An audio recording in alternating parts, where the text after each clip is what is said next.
Annyeonghaseyo yorobun. Sebelum mulai ke sinopsisnya, jangan lupa subscribe dan pencet lonceng buat tahu updatean sinopsis film atau serial lainnya ya. Like dan komennya juga jangan lupa. Yuk, tanpa lama-lama kita mulai. Sejak episode 9 dimulai dengan adegan Dosan yang sedang memandangi ikat rambut Dalmi. Ikat rambut ini ia dapatkan dari Han Ji Pyong di episode sebelumnya. Ji Pyong sengaja memberikan ikat rambut tersebut untuk memanas-manasi Dosan. Sebab artinya, Ji Pyong dan Dalmi sempat pergi bersama dengan mobil Ji Pyong tanpa sepengetahuannya. Di depan Ji Pyong, Dosan bersikap biasa-biasa saja. Namun di balik itu, ternyata ia kepikiran juga. Sambil memandangi, ia mengingat kejadian 15 tahun lalu. Kejadiannya menjelang Olimpiade Matematika diadakan. Dalam acara makan bersama, ayah Dosan membanggakan putranya yang akan mengikuti Olimpiade Matematika setara SMA, padahal ia masih duduk di bangku sekolah dasar. Dosan yang gugup saat mengikuti tes berujung tidak dapat mengerjakan soal terakhir. Saat itu, angin berhembus dan menjatuhkan lembar jawaban milik peserta lain dan ia melihatnya. Dosan pikir itu adalah keberuntungan, namun setelahnya, ia merasa kemenangannya menjadi sia-sia. Itulah alasan mengapa Dosan akhirnya memberikan medali emasnya, karena ia merasa bahwa ia tidak berhak. Di sana, ia membuat konklusi akhir. Angin yang berhembus itu bukanlah keberuntungan, namun angin kencang yang menghancurkan kepercayaan dirinya. Sama seperti hari itu, hari di mana ia bertemu dengan Dalmi di acara pesta relasi. Ia pikir ia beruntung. Berkat kebohongannya bersama Ji Pyong, ia dipertemukan dan menjadi dekat dengan Dalmi. Namun, lama-kelamaan, ia mulai runtuh. Sebab ia tahu posisi itu bukan miliknya. So Dalmi membaca satu persatu feedback para pengguna aplikasi Nunkil. Ia senang ketika menerima komentar baik dan kesal saat mendapatkan yang buruk. Di tengah-tengah aktivitasnya, ada seorang bapak-bapak datang menanyakan perusahaan Inje. Dalmi mengantarkannya. Begitu bertemu, sang bapak langsung melempari Inje dengan telur. Rupanya, ia adalah karyawan yang terancam diberhentikan akibat perusahaannya menggunakan sistem keamanan pintar buatan perusahaan Inje. Inje tidak berdaya. Dalmi melindunginya. Dosan datang sebelum sang bapak tepat memukul keduanya. Setelah kejadian, Dalmi dan Inje berpapasan di toilet. Di sana, Dalmi bersikeras menjelaskan bahwa tindakannya melindungi Inje hanyalah refleks. Ia akan melakukannya pada siapapun dalam kondisi serupa, bukan karena ia mempedulikannya. Inje hanya membalas pernyataan itu dengan ledekan. Hubungan duo kakak beradik ini makin membaik ya. Lalu, kita diajak melihat Han Ji Pyong dan Alex Kwon yang sedang memperbincangkan hari demo yang akan datang. Di sana, Alex berkata bahwa Tusto, perusahaan global yang bergerak dalam bidang kecerdasan buatan, berencana merekrut salah satu tim ke Silicon Valley, sebuah tempat di San Francisco yang merupakan pusat global dari teknologi tinggi dan inovasi terbaru. Begitu ditanya siapa yang dimaksudkan, Alex menjawabnya dengan tim perusahaan yang secara tanda kutip menghasilkan banyak uang. Ayo, siapa coba maksudnya?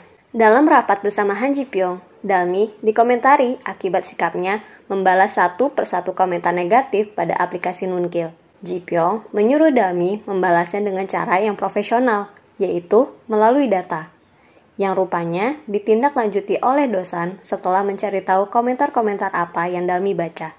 Saat keributan terjadi, seorang reporter rupanya diam-diam meliput kejadian dan memberitakannya. Tak hanya perusahaan milik Inje, Samsung juga diberitakan. Melalui berita itu, ayah dan ibu Dosan baru mengetahui fakta bahwa kini Dosan tidak lagi menjabat sebagai CEO di perusahaannya. Mengetahui itu, Nam Chon Ho memberitahu Dosan untuk tidak pulang. Dosan mengajak Chul San dan Yong San minum-minum, sebab ia merasa tidak sanggup jika harus dipukuli dalam keadaan sadar. Mereka pun melakukan simulasi bagaimana nantinya Dosan berterus terang. Dalam keadaan mabuk itu, Dosan juga membayangkan Dalmi. Sebab apa yang ia lakukan kepada keluarganya, ia juga melakukannya pada Dalmi, berbohong. Dalam bayangannya, Dalmi bertanya mengapa Dosan berbohong. Yang ia jawab bahwa ia tidak ingin Dalmi menangis. Sama seperti kedua orang tuanya, Kekhawatirannya mengecewakan Dalmi juga sama besar. Memikirkannya saja membuatnya gila. Chulsan dan Yongsan menghubungi Dalmi.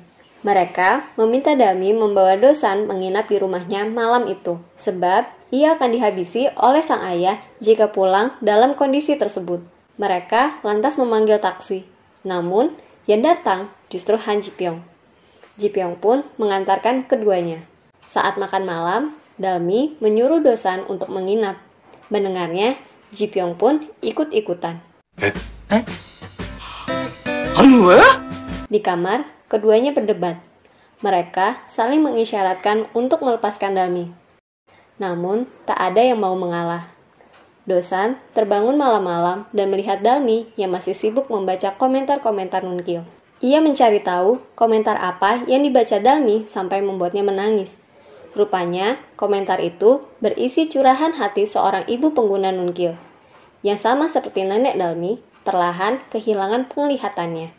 Sang ibu berkata bahwa ia menyesal karena ia tidak sempat membawa anaknya ke banyak tempat indah selagi bisa. Dalmi menjawab bahwa ia memahaminya dan berharap bisa melakukannya juga, agar nanti ia tidak menyesal. Untuk mewujudkan keinginan Dalmi tersebut, keesokan paginya, Dosan mengajak Dalmi kencan dan mengajak sang nenek untuk ikut serta. Ia membawa mereka ke pantai agar sang nenek dapat menikmati pemandangan. Namun di sana, nenek Dalmi malah lebih tertarik mengumpulkan kerang. Ia menggunakan Nunkil dari kejauhan untuk melihat Dalmi, yang selanjutnya Nunkil deskripsikan sebagai pasangan yang tengah berada di pantai yang indah. Sang nenek tersenyum, menyadari bahwa Dalmi menyukai Dosan. Sambil menunggu matahari terbenam, Dalmi menyinggung pertanyaan sang nenek sebelumnya. Apakah sang nenek bertanya demikian karena Dosan yang ia kenal sekarang dan dulu betul-betul orang yang berbeda? Sang nenek menyangkal, namun ia tahu Dalmi sudah mulai curiga. Mereka tersesat saat di perjalanan pulang. Keduanya turun dari mobil dan mengobrol. Dosan menceritakan bahwa ia merasa bersalah karena terus mengecewakan kedua orang tuanya. Dalmi menghiburnya dan menyuruh Dosan untuk tidak lagi kabur dari orang tuanya. Dosan akhirnya pulang. Ia meminta maaf sambil berkata bahwa ia payah. Dosan pun akhirnya menceritakan kebenaran di balik kemenangannya dalam Olimpiade 15 tahun lalu. Ia juga memperlihatkan bahwa rupanya selama ini ia merasa tertekan oleh ekspektasi sang ayah. Setelahnya, Dosan mengobrol dengan ibunya. Di sana, sang ibu menjelaskan hal yang sejujurnya membuat mereka marah. Bukan karena kebohongan yang Dosan tutupi, melainkan kenyataan bahwa mereka mengetahui faktanya dari orang lain. Mendengar itu, tampaknya Dosan memantapkan hatinya untuk berkata terus terang pada Dalmi. Demi menutupi kecurigaan Dalmi, sang nenek berniat mengambil surat dalam rumah burung di tokonya yang lama dan memberikannya kepada Dosan. Ia tidak ingin Dalmi dan Dosan terluka. Mendengarnya, Han Ji Pyong bertanya bagaimana dengannya. Ia rupanya tidak ingin sang nenek melakukannya. Ia ingin berhenti membohongi Dalmi. Sejak awal, rupanya Ji Pyong terus-menerus menahan diri demi mewujudkan keinginan sang nenek. Ia mengakui perasaannya pada Dalmi. Namun, sang nenek terus berkata bahwa ia tidak boleh begitu. Ji Pyong terus mengungkapkan apa yang ia rasa dan pikirkan. Ia menginginkan Dalmi, namun sekarang semuanya menjadi tak adil untuknya. Kemarahan dan kekecewaannya pada sang nenek pun memuncak. Ia sampai berkata bahwa semuanya sudah salah sejak awal, termasuk pertemuannya dengan sang nenek dulu. Pada akhirnya, ia tetap menjadi si anak baik. Ia kembali mengesampingkan perasaannya dan menuruti keinginan sang nenek. Setelah mengirimkan pesan singkat pada sang nenek, ia menuju Sonju, mengambil surat yang Dalmi tulis dan membacanya. Dalam keadaan itu, tiba-tiba Dalmi datang. Rupanya, handphone Dalmi dan sang nenek tertukar. Begitu menerima pesan yang Ji Pyong kirimkan, Dalmi yang semula sedang menunggu Dosan di stasiun, buru-buru datang untuk memastikan. Dan anehnya, yang ia temui di sana justru Han Ji Pyong. Dalmi meminta Ji Pyong menjelaskan keadaan. Ia bertanya siapa sebenarnya Han Ji Pyong dan siapa Dosan. Di tengah-tengah percakapan itu, Dosan menghubungi Dalmi. Ia tidak bisa menjawab pertanyaan Dalmi soal tempat di mana mereka biasa bertukar surat dan mengapa Han Ji Pyong yang justru ada di sana. Ji Pyong akhirnya berkata terus terang. Ia menceritakan bahwa sang nenek memintanya menulis surat untuk Dalmi. Ia juga menceritakan bahwa Nam Dosan hanyalah nama yang asal-asalan mereka pilih dari koran. Juga kenyataan soal ia mencari Dosan asli dan memintanya berpura-pura serta datang ke acara pesta relasi. Saat itu, Sam Santek sedang kesulitan. Namun, kedatangan Dosan dan semua yang ia lakukan setelahnya adalah tulus. Mendengar itu, emosi Dalmi pecah. Bagaimana mungkin ia bisa percaya? Dosan menyusul Dalmi. Melihat Dalmi bersedih, ia meminta Dalmi untuk tidak menangis.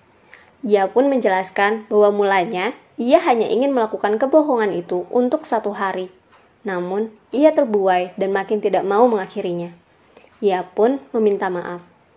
Yang membuat tangis Dalmi makin pecah, karena artinya semuanya betul-betul palsu. Dalmi bertanya, apakah membohonginya menyenangkan? Dosan jawab tidak. Ia juga tersiksa karena tahu semua yang Dalmi lakukan bukan untuknya. Bahwa Dosan juga ingin menjadi siapa yang Dalmi mau. Mendengarnya, Dalmi berkata bahwa ia juga tidak tahu siapa orang yang Dosan maksudkan. Sekarang, Dalmi kebingungan. Hatinya terbagi menjadi 2. Pada cinta pertamanya yang mengirimkan surat dan cintanya yang sekarang. Mana yang sebetulnya sungguh-sungguh ia cintai? Dalmi dan Ji Pyong bertemu di rumah makan. Di sana, Ji Pyong melanjutkan pengakuannya. Ia menceritakan hubungannya yang sebetulnya dengan Dosan, juga fakta mengenai tak semua hal yang Dosan lakukan atas permintaannya. Datang ke pesta relasi, memberikannya kartu nama, dan menjadikannya CEO adalah keinginan Dosan sendiri. Ia pun menyatakan perasaannya kepada Dalmi. 좋아요. Ji Pyong memberikan bocoran pertanyaan yang sering investor ajukan pada hari demo kepada Dosan. Ia bilang ini adalah pertolongannya yang terakhir. Setelah ini, ia tidak akan lagi meminjamkan mobil, uang, ataupun masa lalunya bersama Dalmi pada Dosan. Sebab, ia sudah menyatakan perasaannya pada Dalmi. Setelah semua kekacauan itu, Dalmi berusaha bersikap baik-baik saja saat di kantor. Namun, sebenarnya tentu ia merasa kesulitan. Kepercayaan dirinya makin lama makin runtuh. Dalam keadaannya yang mabuk, Dalmi bercerita bahwa ia merasa segala tentang dirinya juga menjadi palsu. Rupanya, hal ini merujuk pada keputusan Dosan memilihnya sebagai CEO Sam Santek dulu. Dalmi mungkin khawatir kalau terpilihnya ia menjadi CEO merupakan rangkaian dari pembunuhan kebohongan Dosan, bukan karena kemampuannya. Dosan yang diam-diam mendengarkan, bertanya apa yang harus ia lakukan agar Dalmi kembali mendapatkan kepercayaan dirinya. Dalmi meminta Dosan menjadi sosoknya yang datang saat pesta relasi dulu. Sosoknya yang gagah dan sukses menjadi piala, harga diri, sumber semangat, dan mimpinya. Mendengar itu, Dosan menurutinya. Ia berlari menuju rumah Yongsan untuk meminjam jas yang dulu ia gunakan. Namun, saat kembali ke tempat awal, Dalmi sudah tidak ada. Ji Pyong menyusup sebagai staf orientasi hari demo. Ia mengkhawatirkan Dalmi. Sebab hari ini dikenal sangat sulit bagi para CEO. Mereka akan ditanya secara mendetil serba-serbi perusahaan dan bisnis yang mereka kerjakan. Benar saja, berbeda dengan rekan lainnya, pertanyaan yang Dalmi ajukan terdengar begitu pesimis, yaitu bagaimana jika mereka tidak mendapatkan investor nantinya. Dosan mendengar permasalahan sang ayah dari Inje. Rupanya, ayah Dosan merupakan manajer dari satpam-satpam yang berdemo akibat sistem keamanan pintar milik perusahaan Inje. Namun, begitu mengetahui Sam Santek memiliki teknologi serupa, sang ayah langsung saja pura-pura sakit dan kabur dari demonya.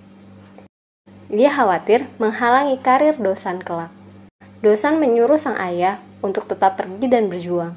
Namun, sang ayah menolak. Ia pun lantas berkata bahwa ia tidak bangga atas pilihan sang ayah. Ia juga berharap ayahnya bersikap demikian terhadapnya. Dosan tidak mau mereka menjadi kebanggaan satu sama lain, sebab menjadi kebanggaan seseorang adalah hal yang sulit.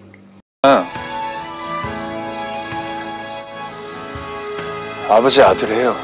Saat menunggu giliran presentasi, Dalmi mendengar sesuatu yang aneh. Orang-orang membicarakan Inje sebagai sosok anak kecil yang menjadi awal mula sandbox. Yang sebenarnya, kisah itu adalah tentangnya dengan sang ayah. Mendengarnya, Dalmi marah. Inje mencuri kenangannya. Tapi, Inje malah berkata bahwa ia merasa tidak mencurinya setelah melihat keadaan Dalmi yang sekarang. Tidak percaya diri, pesimis, dan tidak tahu arah. Chulsan bingung saat melihat Dosan tidak jadi menggunakan setelan jas hari itu. Dalmi tidak paham. Dosan pun menceritakan bahwa awalnya ia hendak memakai setelan jas yang dulu ia gunakan pada saat pesta relasi, dengan harapan membangkitkan semangat Dalmi. Namun, niatan itu ia urungkan. Dosan sadar bahwa sosoknya yang saat itu bukanlah dirinya. Tampaknya, sama seperti sikapnya kepada sang ayah, Dosan kini sudah tidak lagi ingin hidup memenuhi ekspektasi orang lain. Ia ingin Dalmi melihat dirinya yang sebenarnya. Dosan juga menegaskan bahwa kenyataan Samsantek menjadi Samsantek yang sekarang adalah hasil kerja kerasnya. Dan semua itu tidaklah palsu. Mendengar pernyataan Dosan, Dalmi mendapatkan kembali rasa percaya dirinya. Ji Pyong yang mendengar kekhawatiran Dalmi berkata bahwa ia akan menjadi alternatif jika Samsantek tidak berhasil mendapatkan investor pada hari demo. Sehingga Dalmi bisa tenang. Ucapan itu nyatanya memancing Yongsan. Rupanya, Yongsan adalah adik seorang CEO pada pelatihan angkatan kedua. Kakak Yongsan bunuh diri beberapa hari setelah hari demo diadakan. Mengingat betapa mengerikannya hari itu bagi para CEO, menurut Yun Sun Hak, bisa saja ia salah paham kakaknya mati karena seseorang di sandbox. Dan orang yang Yongsan curigai itu ternyata adalah Han Ji Pyong. Yongsan berkata mengapa ia bisa begitu baik terhadap Samsantek, namun begitu jahat pada sang kakak. Ji Pyong tidak paham mengapa Yongsan berkata bahwa ia membunuh kakaknya. Ia bahkan tidak kenal siapa kakak Yongsan. Mendengar itu, Yongsan makin marah dan menyudutkannya. Nggak nyangka ya, ternyata shoutout ini milik Yongsan. Di akhir, kita diperlihatkan perkembangan diri Dosan. Awalnya, ia menolak tawaran Alex. Padahal, Alex berniat merekrut Dosan menjadi pengembang di Tusto Pusat. Tentunya, pengalaman bekerja ini bisa membantu Samsantek berkembang ke depannya. Saat itu, Dosan menolak karena ia pikir mimpi tidak harus terpaku pada kesuksesan, namun bisa saja tentang seseorang. Kini, ia berubah pikiran. Begitu ditanya apa alasannya, Dosan bilang ia tidak ingin mendapatkan alternatif kegagalan. Hal ini jelas merujuk pada perkataan Ji Pyong. Dosan tampaknya kini tidak mau menggantungkan nasibnya pada orang lain dan sungguh-sungguh ingin berusaha menggunakan apa yang ia punya. Bahwa untuk mendapatkan seseorang itu, kini ia yang harus bergerak. Wah, episode kali ini intens banget ya. Nantikan sinopsis episode-episode selanjutnya ya. Annyeong!